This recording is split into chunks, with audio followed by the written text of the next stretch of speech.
आपको पता होना चाहिए। जब भी किसी एडवाइजर से आप बात करें तो उससे जरूर पूछें कि FIDI का रिसर्च पैटर्न क्या है। ये FIDI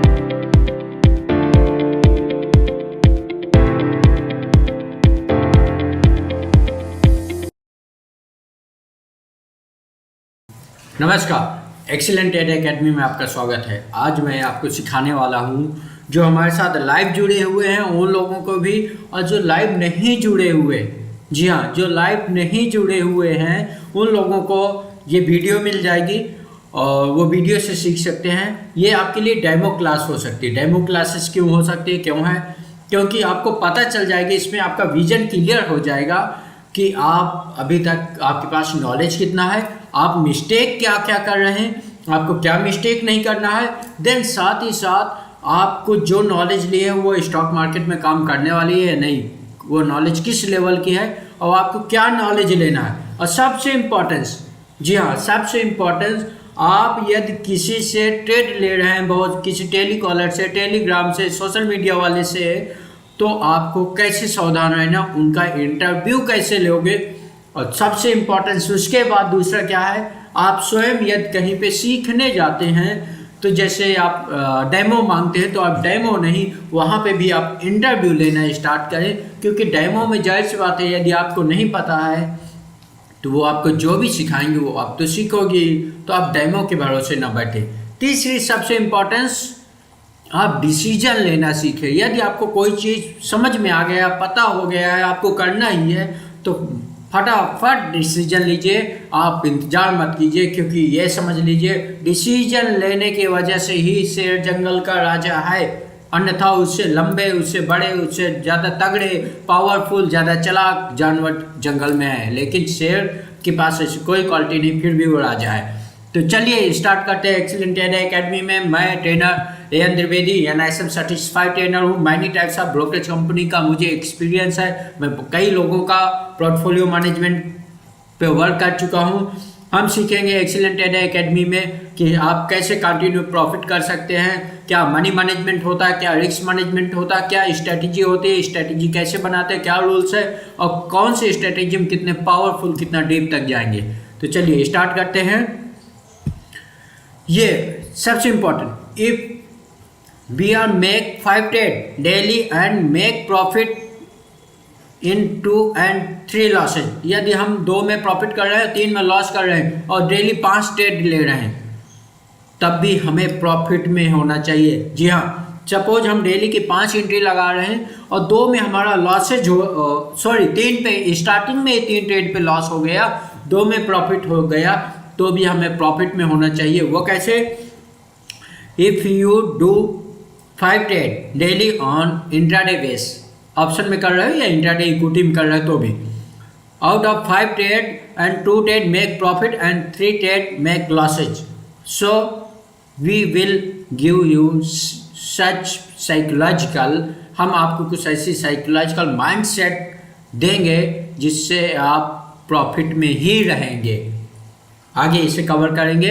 और सबसे इम्पोर्टेंस, जो लास्ट में तक इस वीडियो को देखेंगे, बीच में कुछ ऐसी मैं आपको स्किल्स बताऊंगा, ऐसा एक इम्पोर्टेंस आपको स्ट्रेटेजी बताऊंगा, जो इसे लास्ट तक देखेंगे और जो लास्ट तक मीटिंग में बने हुए हैं, कि जिसे आप सिर्फ 30 सेकेंड का रिसर्च में, जिसकी 95% की एक्यूरेसी है, उसे अप्लाई करके और उस बेस पे डेली ट्रेड बनते हैं, आप डेली भी प्रॉफिट कर सकते हो। तो उसे हम बीच में जरूर कवर करेंगे। Okay, over trading. Over trading क्या होते हैं वो हम एक बार देख लेते हैं, जिसके कारण, जिस मिस्टेक की वजह से 93% मेंबर लॉस।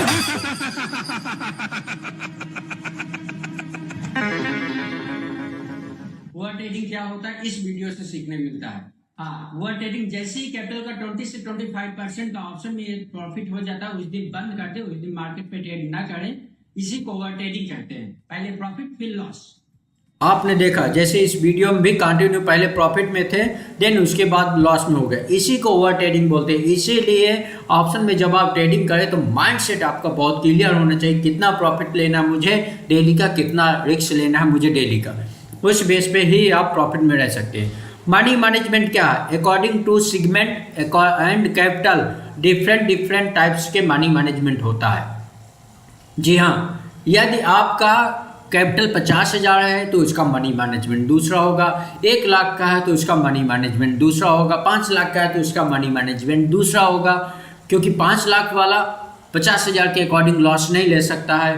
वैसे ही रिस्क मैनेजमेंट भी दोनों का डिफरेंट होता है, और उसके साथ साथ ही इमोशन मैनेजमेंट भी चेंज रहता है। ये सारी चीज़ें हम समझेंगे। मनी मैनेजमेंट की यदि बात करें तो कैपिटल का, यदि आप सपोज ऑप्शन में ट्रेड कर रहे हैं तो ऑप्शन बाइंग के अंदर आप कैपिटल का, जी हाँ, ऑप्शन बाइंग के अंदर आप कैपिटल का कितना रिस्क ले सकते हैं। आपको जो कैपिटल यूज करना चाहिए वो 60% कैपिटल यूज करना चाहिए फर्स्ट एंट्री में, और हमेशा जब आप ट्रेड करें तो एक ब्रेकआउट एंट्री का ट्रेड करें, ठीक है। अब सपोज 50,000 का कैपिटल है तो 50,000 का कैपिटल का आपका 60% कैपिटल बनेगा 30,000 रुपये, 30K बना। अब 30K कैपिटल में आप फिर उसके बाद रिस्क मैनेजमेंट ऐसे डिजाइन करें कि आपका 5% से ज़्यादा का रिस्क न हो, जी हाँ, या 5% से ज़्यादा। देखिए ऐसे ही हम लोग आपको हेजिंग सिखाते हैं या दूसरा वो सिखाते हैं, तो उसमें हम लोग आपको बताते हैं कि आप कैसे 5% का सिर्फ लॉसेज कर सकते हो। हम एक वीडियो आपको दिखाएंगे लास्ट में जिसमें से 5% से ज़्यादा का लॉस ही नहीं हो सकता, जी हाँ, लॉस ही नहीं हो सकता। मार्केट से 1000 पॉइंट आपके अपोजिट चले जाए हेजिंग में होते हुए, आपको एक वीडियो जरूर दिखाऊंगा, प्रूफ दिखाऊंगा प्रैक्टिकली। दूसरी बात, 5% से ज़्यादा या लॉस ना हो तो आपको क्या करना पड़ेगा, आपको ऐसे स्ट्राइक प्राइस में ट्रेड करना पड़ेगा जहां आपको सिर्फ 5% का लॉसेज हो। यदि सपोज आपका जो जोन है, जोन के अकॉर्डिंग लॉसेज होता है, कैपिटल के अकॉर्डिंग नहीं होता है। सपोज आपका जोन है 50 पॉइंट का, 50 पॉइंट के नीचे आपका एसएल है, तो आप क्या करेंगे, आपको 50 पॉइंट के नीचे के एसएल है तो जाहिर सी बात है 5% कितना हुआ, 50,000 का 5% 2500। तो आपको यहाँ पे 500 प्रीमियम का सपोज आप ट्रेड ले रहे हैं तो 500 प्रीमियम में कैपिटल आपको 30,000 ही यूज करना है, तो 500 equal to Nifty, bank Nifty का 30 का लॉट साइज होता है, तो 30 गुणे 500, 000, 3 × 5 15, 15,000 में एक लॉट, मतलब 2 लॉट ले सकते हो। अब आपने 60 क्वांटिटी आपकी हो गई, 60 क्वांटिटी, ये क्वांटिटी हो गई आपकी। आपने 50 पॉइंट का रिस्क लिया है, 50 पॉइंट का एसएल है। यदि आपका सपोज एसएल हिट होता है तो आपका क्या होने वाला है, 6 × 5 30, आपका 3,000 का लॉसेज हो गया। ये होता है रिस्क मैनेजमेंट, मनी मैनेजमेंट, कि आपका 3,000 से ज़्यादा का लॉसेज ना हो। ये 50,000 के अकॉर्डिंग मनी मैनेजमेंट निकाल के आपको बताएगा। ऐसे ही, जी हाँ, ऐसे ही जब आप हमारे साथ करते हैं, आगे की ट्रेडिंग करते हैं, तो उसमें हम आपको प्रॉपर वे पे मनी मैनेजमेंट सिखाते हैं। ऐसे ही एक डिफरेंट कैपिटल का डिफरेंट मनी मैनेजमेंट होता है। यदि आपको ये नहीं आता तो साहब आप बिग लॉसेज करने वाले हो, ये समझ लीजिए। इसी के अकॉर्डिंग मैंने आपको बताया है कि यदि आपका सपोज स्टार्टिंग की 3 ट्रेड बने और प्रत्येक ट्रेड पे, अभी आप एक ट्रेड पे कितना 1500 का लॉसेज कर रहे थे, सॉरी 6 × 5 30, 60 क्वांटिटी आप बाई कर पा रहे थे और 50 पॉइंट का एसएल है। आप 60 क्वांटिटी बोले तो 2 लॉट आप बाई कर पाए। 2 लॉट के अंदर 6 × 5 30, 3,000 रुपये का आपको मैक्सिमम एक ट्रेड पे आपका लॉस हो रहा है। यदि आपके 3 ट्रेड पे लॉस हो गए तो आपका टोटल 9,000 का लॉसेज हो जाएगा। लेकिन आपके जो भी ट्रेड है वो 2:1 का है, मतलब जब आप लॉस कर रहे हैं तो 3,000 रुपये का, और जब आप प्रॉफिट कर रहे हैं तो 6,000 रुपीज़ का।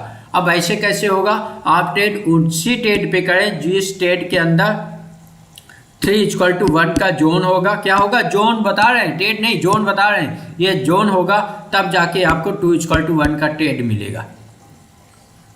यदि आप यहाँ पे एसएल ऐसे डिजाइन कर रहे हो कि साहब मैं तो सिर्फ 1500 के लॉस में निकल जाऊंगा, तो आप एसएल आपका पहले ही हिट हो जाएगा स्टॉप लॉस जोन में जाने से पहले। जो प्लेटफॉर्म है जितना, उस प्लेटफॉर्म तक आपको बेट करना ही पड़ेगा। जी हाँ, उसके पहले आप नहीं एग्जिट हो सकते। ना तो आप कैपिटल के बेस पे डिजाइन कर सकते हो, ना तो आप इस बेस पे डिजाइन कर सकते हो कि मेरा 4% का लॉस हो गया तो मैं एग्जिट हो जाऊंगा। नहीं, आपको जोन के अकॉर्डिंग ही आपको मनी मैनेजमेंट अपना बनाना पड़ेगा और डिजाइन करना पड़ेगा, तो ही आप प्रॉफिट में रहेंगे। ओके, चलिए देखते हैं आगे। प्रैक्टिकल मनी मैनेजमेंट क्या है? प्रैक्टिकल मनी मैनेजमेंट का एक बार हम देखेंगे कि प्रैक्टिकल मनी मैनेजमेंट के लिए आपको क्या करना पड़ेगा।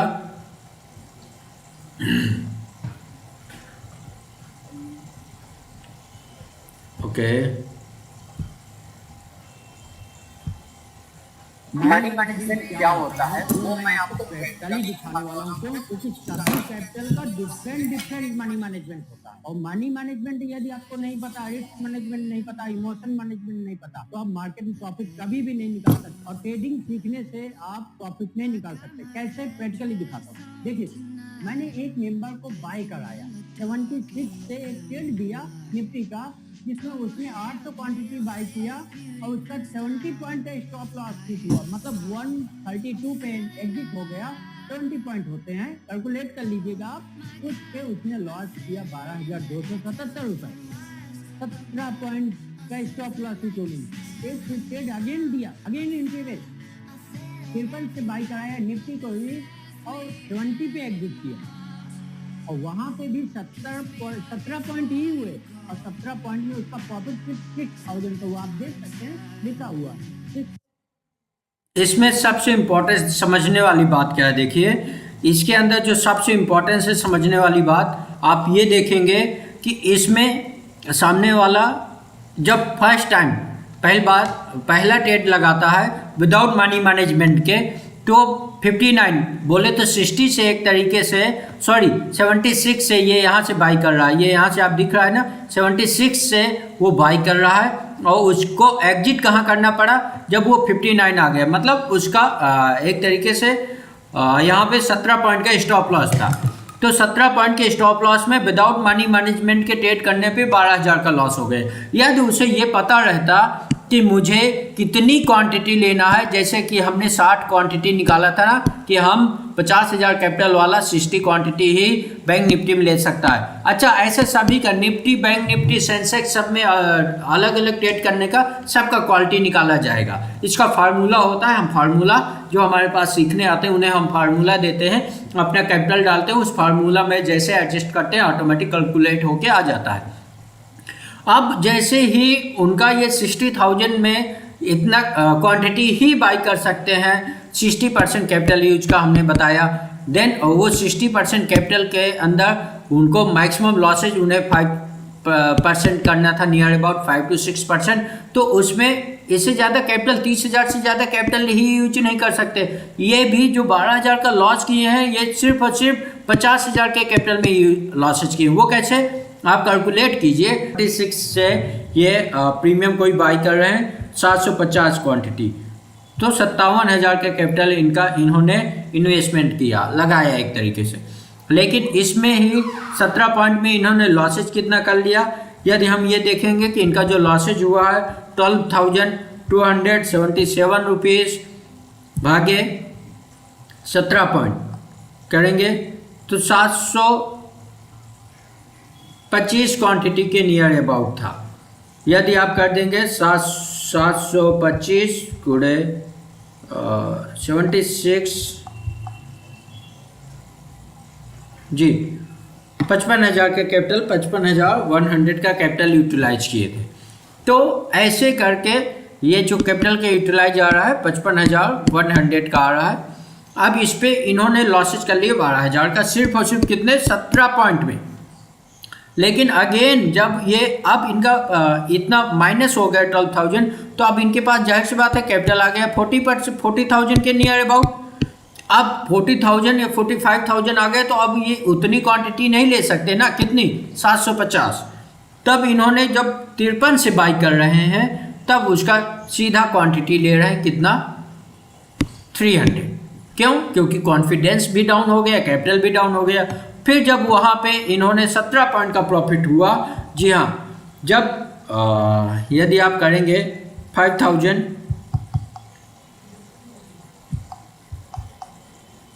300 क्वांटिटी इन्होंने लिया, 300 क्वांटिटी लिए, 300 क्वांटिटी पे इनका जाके प्रॉफिट निकल के आया ये 5000 का। तो ये क्या हुआ, विदाउट मनी मैनेजमेंट हो गया। अगर इनको ये समझ लीजिए 1:1 का भी ट्रेड किया इन्होंने, 1:1 का, तो भी इनका 5000 का लॉसेज होना चाहिए, 5000 का ही प्रॉफिट होना चाहिए। लेकिन इन्होंने किया क्या, विदाउट साइकोलॉजिकल ट्रेड किया। इसीलिए बोलते हैं option trading is the 90% mind set, only 10% skills strategy. आपने एक में ऐसा लीड हो गया, एक में आपका टारगेट गया।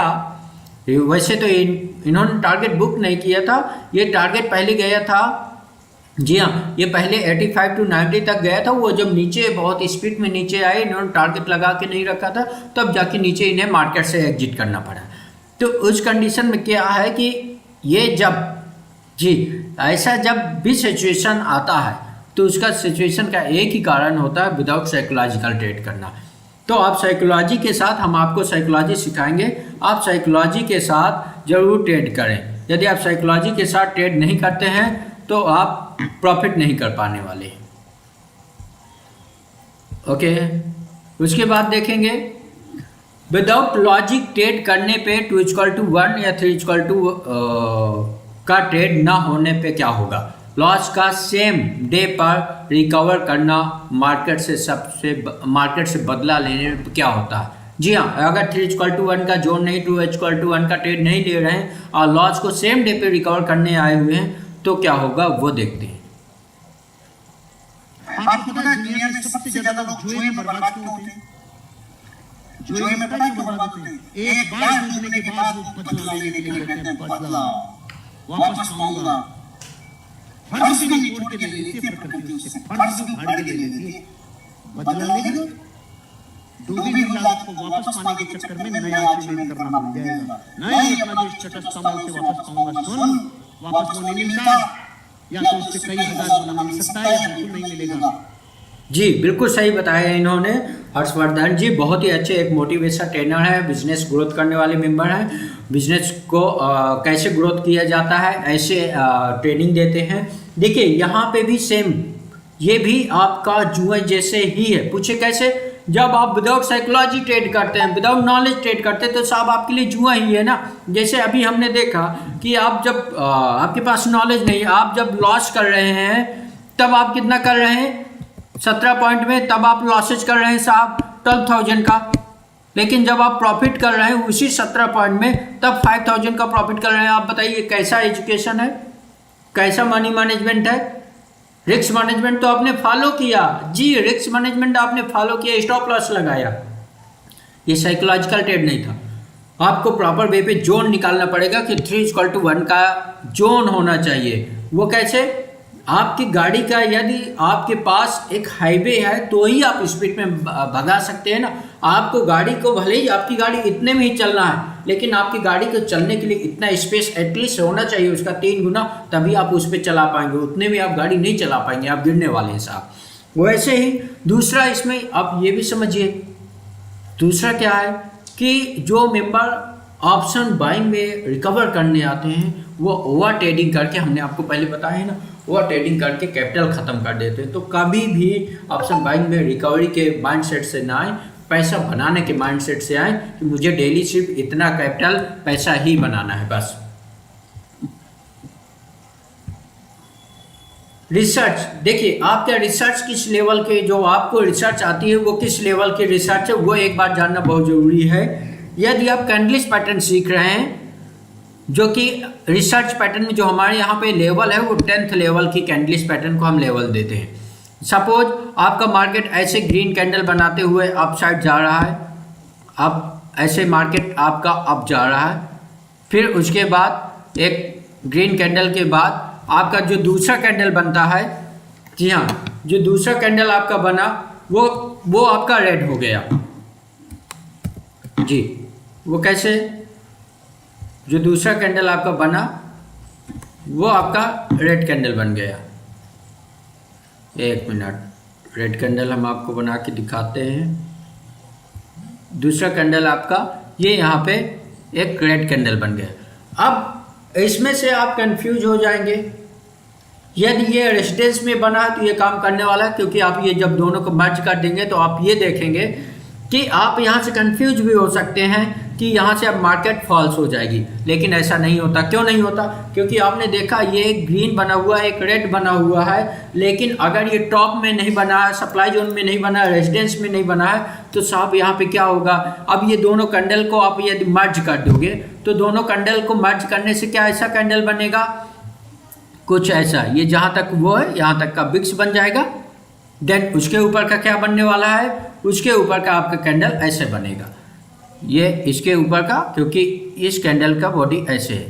अब ये कैंडल आपका ऐसे बन के आ गया मर्ज करने के बाद। सपोज आपका ये भी 10 मिनट का कैंडल था, ये भी 10 मिनट का कैंडल था, तो 20 मिनट का कैंडल का टाइम फ्रेम ऐसा आपका कैंडल बन के आएगा, हैमर। अब ये कैंडल क्या कहलाएगा?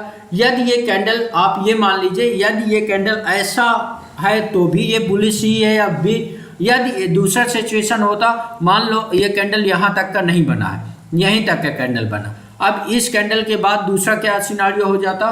दूसरा सिनारियो ये हो जाता कि आपका 1 मिनट, दूसरा सिनारियो आपका ये हो जाता कि यहाँ पे जैसे कैंडल बना है, कैंडल बनने के बाद आपका जाहिर सी बात है यहाँ क्लोज दिया तो ये यहीं से ओपनिंग देगा, ये ओपनिंग देने के बाद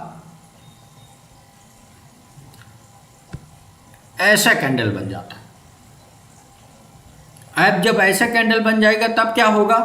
तब कैसे ये दोनों को मर्ज करने के बाद क्या होगा? हम लोग आपको कैंडल्स पैटर्न में पढ़ाते हैं, तब उस कंडीशन में आपका ये जो कैंडल बनेगा एक ऐसा बिक्स हो जाता, और बिक्स होने के बाद जो आपका बिक होता, फिर उसके बाद ये यहाँ से इतना ये नीचे से ग्रीन है, एटलीस्ट ये ऐसा ग्रीन रहता। अब यहाँ पे भी आप कंफ्यूज हो जाते कि यहाँ पे अभी बुलिश है। नहीं साहब, ये यहाँ पे इसका 60 to 80% बॉडी बिक्स है, इतने सेलर्स 20 मिनट में सेलर्स ही अभी थे, तो यहाँ से रिवर्स होने के चांसेज है। एक दूसरा कंफर्मेशन लेंगे, देन यहाँ से रिवर्स हो जाएगा। लेकिन यदि कैंडल ऐसा बना है तो अभी कंटिन्यू होने के चांसेस है, क्योंकि अभी इसमें बायर्स ज़्यादा स्ट्रांग है इस सिचुएशन में। तो ये जो कैंडलिश पैटर्न होता है, तो इस कैंडलिश पैटर्न में लॉजिकल कैंडलिश पैटर्न हम आपको सिखाते हैं। लॉजिकल आपको आना चाहिए। यदि आपको लॉजिकल आता है तो आप पैसे कमा सकते हैं साहब, अन्यथा तो आप ट्रैप होने वाले हैं, सिर्फ यदि आपको कैंडलिश देखना रटना आता है तो। ये हम बहुत अच्छे से लॉजिकल सिखाते हैं, लॉजिकल पूरी ट्रेडिंग ही सिखाते हैं हम, साइकोलॉजी बेस पे क्योंकि काम करते हैं। तो ऐसे आप कैंडलिश पैटर्न को यदि जो सीख के काम करते हैं वो 10th लेवल की होती है। इससे जो ज़्यादा अपर लेवल का क्लासेज होता है वो क्या होता है, इससे जो अपर लेवल का क्लास होता है वो डब्ल्यू पैटर्न, चार्ट पैटर्न कहलाता है। चार्ट पैटर्न कब बनता है? जब सपोज आपका मार्केट ऐसे फॉल्स हो रहा है, प्रॉपर वे पे कैंडल बनाते हुए फॉल्स हो रहा है, ऐसे मार्केट फॉल्स होते आ रहा है। अब एक ये यहाँ पे भी बेस बना, देन उसके बाद यहाँ से कैंडल चेंज होके और दूसरा यहाँ से एक कैंडल बुलिश का कैंडल बना, फिर बुलिश का एक और बना, रेड बुलिश ऐसे बन के ऐसे कैंडल बना। फिर उसके बाद क्या हुआ, दूसरा सिनारियो में आपका कैंडल फिर से यहाँ से फिर से फॉल्स हुआ। चार्ट पैटर्न क्या होता है वो मैं आपको बता रहा हूँ। देन जब अगेन फॉल्स हो गया, फिर उसके बाद क्या हुआ, फिर से यहाँ से एक बुलिश कैंडल बनना स्टार्ट हुआ और ऐसे बुलिश कैंडल बनते हुए अपसाइड चला गया। अब ये बना क्या, सिनारियो क्या बना साहब? अगर आपको चार्ट पैटर्न पढ़ना आता है तो ही तो आप समझ पाएंगे कि ये एक तरीके से ये एक डब्ल्यू पैटर्न बना। अब जब ये डब्ल्यू पैटर्न बना, जी हाँ, ये जो डब्ल्यू पैटर्न बना, यदि आपको ये समझ में आ रहा है तो साहब आप कमाने वाले हैं। यदि आपको चार्ट पैटर्न नहीं आता है तो आप नहीं कमाने वाले हैं। अब ये कैंडलिश पैटर्न के अकॉर्डिंग ये ज़्यादा पावरफुल क्यों होता है? क्योंकि ऑलरेडी ये यहाँ से एक बॉटम बनाया है, ये यहाँ पे कोई जोन होगा, पिवट्स होगा, उसका अचीवमेंट दिया है, तब ये ऊपर गया है। ये चार्ट पैटर्न हम बहुत डिटेल से सीखते हैं, ये डेमो है, जब आप हमारे यहाँ होगे तो ये हम बेसिक में सिखा देते हैं स्टॉक मार्केट में। ओके, तो इसके आगे चलते हैं। साइकोलॉजिकल ट्रेडिंग आना चाहिए। अच्छा हाँ, अभी हमने थोड़ा सा ये नहीं कवर किए हैं, इसी के अंदर ये जो कवर करना बहुत इम्पोर्टेंस था कि ये 12th लेवल का चार्ट पैटर्न, उससे अच्छा इंडिकेटर और न्यूज बेस पे, ग्रेजुएशन बेस पे जो काम करते हैं, ये किस बेस पे क्रमबद्ध दिया गया है ये हम जरूर देखेंगे, क्योंकि अभी हम 8वीं पे है, 8वीं स्लाइड पे, 7वीं पे है, हमें 25 स्लाइड तक कंप्लीट करना है। तो आपको बहुत कुछ सीखने को मिलेगा और मैं आपको बहुत अच्छी स्ट्रेटेजी भी बता के जाऊँगा। इंडिकेटर न्यूज बेस पे, ऑप्शन चैन का डेटा देख के, कॉल पुट ऑप्शन का डेटा देख के जो काम करते हैं, पोस्ट ग्रेजुएशन लेवल का हम उनको रिसर्च देते हैं कि इस लेवल की उनके पास नॉलेज है। जो डिमांड और सप्लाई जो उनके बेस पे काम करते हैं, आगे जो कि हम देखेंगे वो PhD बेस पे होता है। इसे हम बहुत कुछ डिटेल से आगे देखेंगे। FIDI का रिसर्च पैटर्न क्या है? जी हाँ, ये आपको पता होना चाहिए। जब भी किसी एडवाइजर से आप बात करें तो उससे जरूर पूछें कि FIDI का रिसर्च पैटर्न क्या है। FIDI किसी candlestick pattern, chart pattern, indicator base पे, न्यूज बेस पे, ऑप्शन का डेटा देख के ऐसे ट्रेड नहीं करता। ये किसी बेस पे ट्रेड करने वाले प्रॉफिट में नहीं होते हैं। इस बेस पे आप भी नहीं है, आप भी ना करें। FIDI का रिसर्च पैटर्न प्रॉपर वे पे डिमांड और सप्लाई जोन होता है, वो एक फॉर्मेशन पे काम करते हैं। 3 कंपोनेंट होता है, जैसे रैली बेस रैली, या ड्राफ्ट बेस रैली, या ड्राफ्ट बेस ड्राफ्ट, या रैली बेस रैली, ऐसे करके फॉर्मेशन होते हैं। 3 कंपोनेंट होते हैं, उन्हीं कंपोनेंट में काम करते हैं। वो आगे हम डिटेल से समझेंगे। सबसे इम्पोर्टेंट फोकस रूल्स पे करें। जी हाँ, प्रीमियम आवर्स जो मेंबर हैं, चैनल है, उस पर आप फोकस जो करें वो रूल्स पे करें। मस्ट बी एक गुड लेग्स कैंडल होना चाहिए, जो कैंडल का होना चाहिए, एक अच्छा कैंडल का लेग होना चाहिए। छोटे छोटे माइनर्स कैंडल नहीं होने चाहिए। 1 से 7 कैंडल शुड भी होना ही चाहिए, 10 से 15 मिनट के मंथली टाइम फ्रेम पे फॉर इंट्राडे ट्रेड करने वालों के लिए। फॉलो थ्रू अच्छा होना चाहिए। इसका एक रूल्स है, हम आपको सिखाएंगे।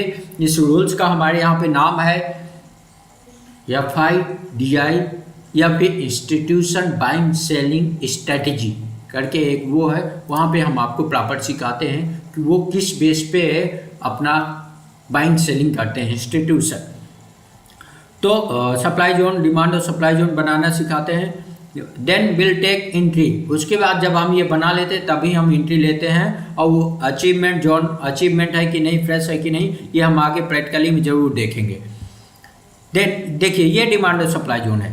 इसे जो 3 कंपोनेंट की हम बात कर रहे थे, यदि यहाँ से आप देखेंगे तो इस कंडीशन में क्या हुआ है, ये यहाँ पे एक सप्लाई जोन क्रिएट हुआ।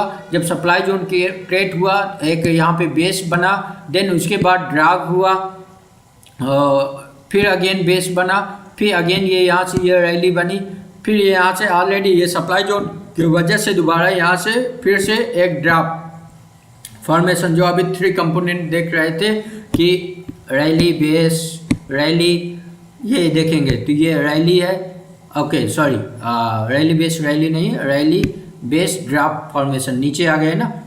तो ऐसे ये जो डिमांड और सप्लाई जोन का फॉर्मेशन होता है, ये जैसे एक ट्रेन का पटरी होता है, सॉरी ट्रेन का एक प्लेटफॉर्म होता है, अगले प्लेटफॉर्म तक ट्रेन जाती है ना, तो ये आपका ट्रेन का प्लेटफॉर्म हो गया। ये ट्रेन के प्लेटफॉर्म से सवारी लिया, दूसरे प्लेटफॉर्म में छोड़ दिया। यहाँ भी कुछ उठे बैठते हैं, चढ़ते हैं, यहाँ पे भी छोड़ दिया, फिर यहाँ पे गई, फिर ऐसे करके ये फॉर्मेशन पे काम करता है। इससे हम प्रॉपर वे पे इंस्टीट्यूशन बैंक सेलिंग स्ट्रेटेजी के जो रूल्स हैं, अचीवमेंट होना चाहिए, देन उसके साथ साथ जोन फ्रेश होना चाहिए, ये एवरीथिंग हम देखते हैं। जैसे सपोज ये यहाँ पे एक जोन था जहाँ से मार्केट अप ले गया था, क्या यहाँ से मार्केट फॉल्स हो जाता, क्या यहाँ से हमें वो लेना चाहिए? तो पहले यहाँ पे मार्केट आया, इसका अचीवमेंट दिया, देन यहाँ से कन्फर्मेशन लिया, देन फॉल्स किया।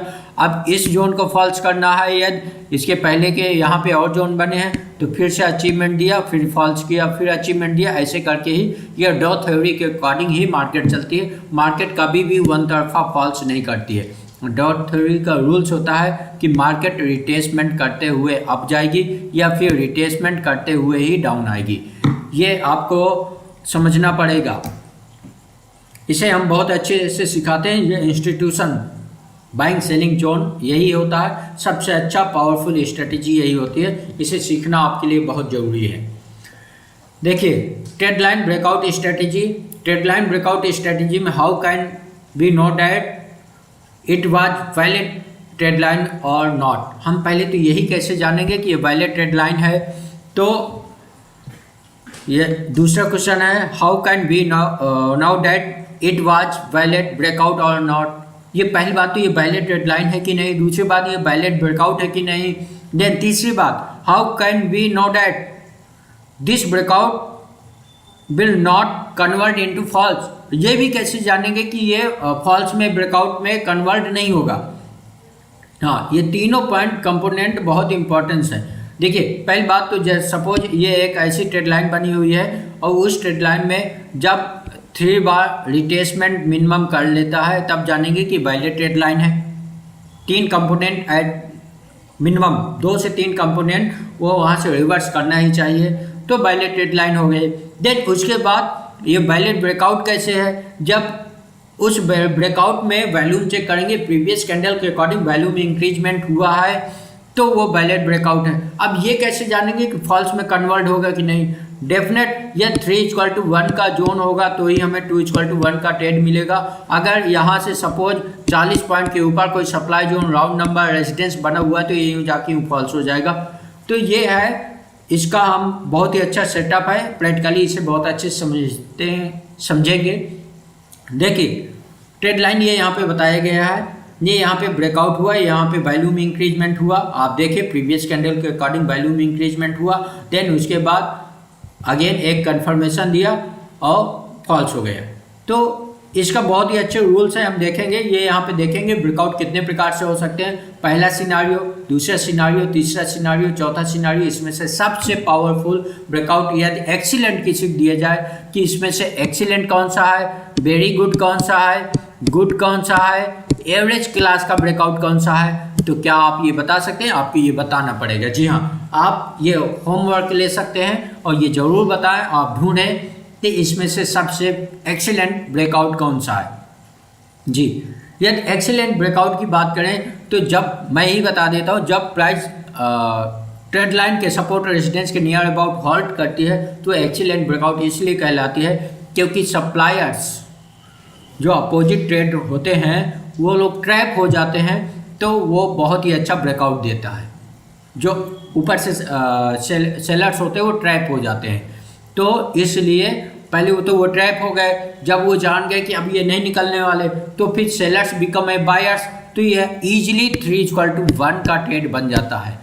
लेकिन ऐसे सिचुएशन में क्या होता है, सेलर्स ने यहाँ से ट्रैप हुआ, अब सेलर्स जब एंट्री अगेन दिया तो वो एवरेज में वो एग्जिट हो गए, तो सेलर्स बिकम ए बायर्स, तो ये ऐसे ट्रेड 2:1 का ही देने वाले हैं।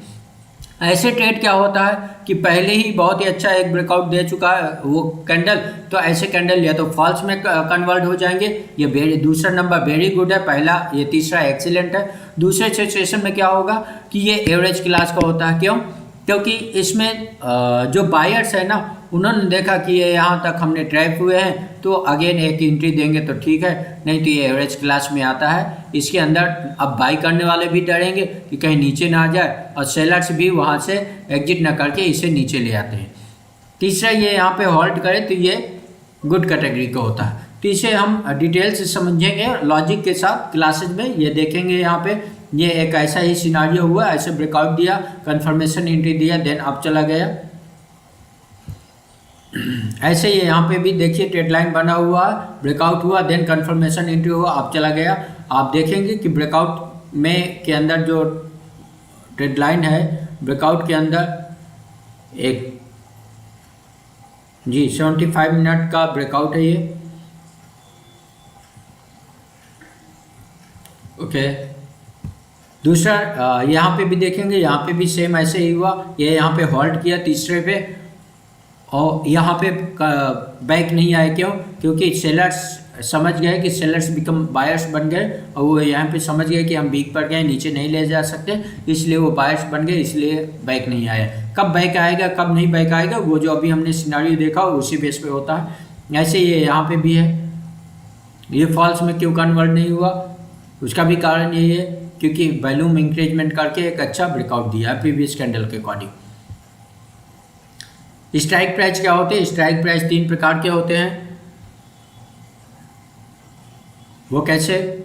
जैसे सपोज जहाँ पे आपका ट्रेड चल रहा है, आपका मार्केट सपोज चल रहा है, निफ्टी की बात करें सपोज 26,000 में, जो कि प्रेजेंट टाइम में चल रहा है 26,000 पे, तो ये कॉल और पुट का दोनों का एट द मनी होगा, एटीएम होगा।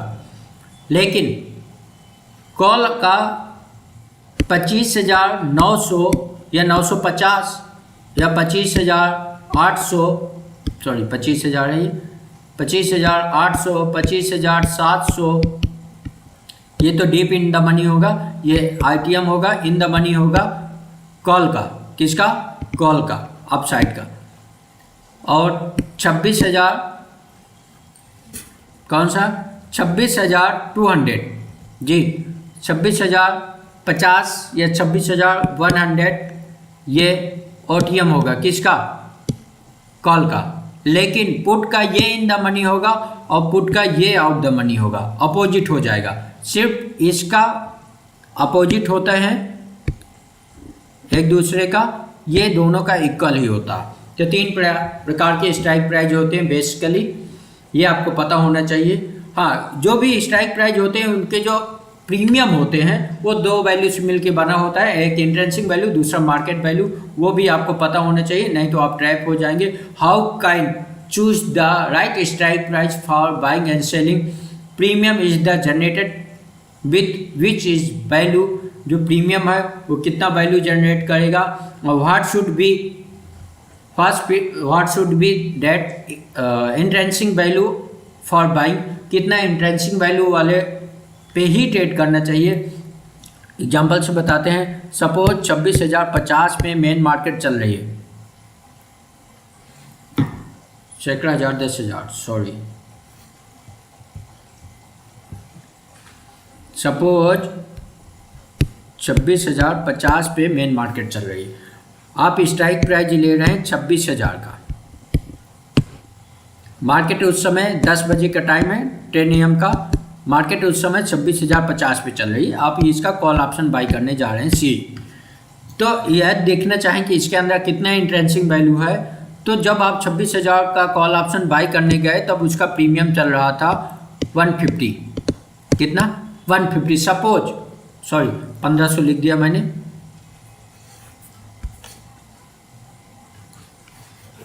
यहाँ पे देख रहे थे कि सपोज मार्केट चल रहा है 26,050 में मार्केट है, आप स्ट्राइक प्राइस ले रहे हैं SP strike STP strike price 26,000 का, जिसका प्रीमियम है, जो प्रीमियम चल रहा है 150 चल रहा है। अब आप देखना चाहते हैं कि 150 के अंदर कितना इंट्रेंसिक वैल्यू है और कितना मार्केट वैल्यू है। जी, इंट्रेंसिक वैल्यू और मार्केट वैल्यू देखना चाहते हैं, तो आप इसको मार्केट वैल्यू से स्ट्राइक प्राइस को माइनस कर देंगे, तो जाहिर सी बात है ये 50 जो डिफरेंट निकल के आएगा, ये इंट्रेंसिक वैल्यू हो गया आपका 50, बाकी जो 100 पॉइंट है, अब इस 50 को ये 150 से माइनस कर देंगे, तो जो आपका 100 निकल के आएगा वो मार्केट वैल्यू निकल के आएगा। जिस भी प्रीमियम का इंट्रेंसिक वैल्यू कम है, मार्केट वैल्यू ग्रेटर देन है, वो कभी भी साइड वे में भी आपको लॉस देगा और फॉल्स होने में डबल लॉस देगा। तो ऐसे इंट्रेंसिक वैल्यू, मार्केट वैल्यू निकाल के उन्हीं स्ट्राइक प्राइस में ट्रेड करें, ऐसा हम आपको प्रॉपर वे पे सिखाते हैं। कॉल और put trade in the OTM, carry forward, BTST कभी भी न करें। जी हाँ, रीजन, मैक्सिमम रीजन क्या है? Reason for getting trapped by the tips provider and yourself. आप अपने से कैसे लॉस करते हैं? तो आप कॉल या पुट पे ट्रेड करते हैं, ट्रेड ओटीएम का लेते हैं आउट द मनी के अंदर, जिसके अंदर इंट्रेंसिक वैल्यू होता नहीं, और कैरी फॉरवर्ड कर देते हैं, BTST कर देते हैं, इसलिए आपका लॉसेज हो जाता है, हाई चांसेज होता है। हमारा क्वेरी ये था, क्वेश्चन ये था, सॉरी क्वेरी बोल रहे हैं। देखिए, ये वीडियो देख के आप समझ सकते हैं।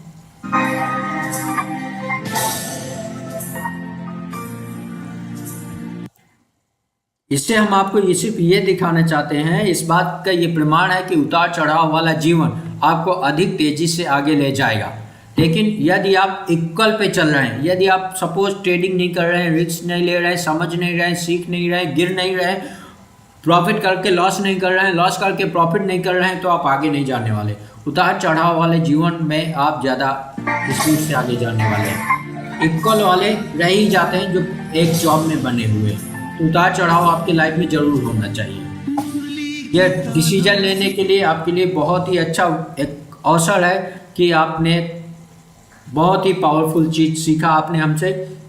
ओके, मैं आपको एक स्ट्रेटेजी के लिए बताया था जो कि अब ज़्यादा टाइम हो जाएगा, ऑलरेडी 40 मिनट की वीडियो हो गया, तो एक 5 से 10 मिनट में मैं आपको एक वीडियो बना के दे दूंगा। जो भी देखना चाहें वो सेंड करें कि please give me 1 strategy free of cost, जिसकी एक्यूरेसी 80 to 90% है। उसका नाम है प्राइस करेक्शन, ठीक है, जिसमें डेली ट्रेड बन जाते हैं। तो वो उसका मैं आपको वीडियो दे दूंगा, क्योंकि अब यहाँ पे नहीं कवर कर पाऊंगा। लेकिन मैं यहाँ पे आपको ये जरूर बता दूं, एवरी वीक आपको बोनस क्या है। हम यदि आप हमारे साथ कोर्स लेके सीखते हैं ऑनलाइन या ऑफलाइन, तो क्या होने वाला है, प्रत्येक वीक हम 2 से 3 दिन लाइव मार्केट में आपको चार्ट रीडिंग कराएंगे। जी हाँ, 2 से 3 दिन लाइव मार्केट में हम आपको चार्ट रीडिंग कराएंगे। दूसरा, आपको सबसे इम्पोर्टेंस ये है कि डिमांड और supply zone, research zone, bank Nifty का और इंट्राडे के डेली 3 से 4-5 स्टॉक को आपको रिसर्च करके हम स्वयं दिया करेंगे, जिससे आप सिर्फ रूल्स चेक करके सिर्फ एंट्री लेने की देरी रहेगी। और प्रत्येक 15 दिन में डाउट सेशन रखेंगे जो कि मेल पे सपोर्टेड होगा, और सेशन ऐसे ही क्लासेस चलेगी जिसमें हम आपके डाउट क्लियर करेंगे, आप हमसे क्वेश्चन करेंगे, या फिर जो मेल पे जो आएंगे उसको हम क्लियर करेंगे। देन इम्पोर्टेंस क्या है, ई बुक चार्ट पैटर्न फ्री मिलेगा। चार्ट पैटर्न का जो एक बुक है वो फ्री मिलेगा, हम आपको देंगे, जिससे आप सीख सके according to capital segment, money management, risk management, emotion management का हम मैनेजमेंट बना के देंगे। 50,000 वाले क्या मनी मैनेजमेंट होगा, 1 लाख का क्या होगा, 5 लाख का क्या होगा, 10 लाख का क्या होगा, ये भी हम आपको बना के देंगे, जिससे आप बिग लॉसेज में न जाएं और एक साइकोलॉजिकल ट्रेड करें। दूसरा क्या है, trade plan plus capital plus quantity every with psychology support like that. और लॉर्ड कृष्णा, जैसे श्री कृष्ण ने अर्जुन का सपोर्ट किए हैं, वैसे ही हम आपको हर एक पल हर एक स्टेप पे गाइड करने वाले हैं, जिससे कि आप सीख के अपना फ्यूचर बना सकें। धन्यवाद, थैंक यू सो मच इस वीडियो को देखने के लिए। जो हमारे साथ जुड़े हुए हैं वो जो भी कोर्स लेना चाहते हैं व्हाट्सएप में SMS करें, कमेंट करें और स्टार्ट करें। Best of luck, have a nice day.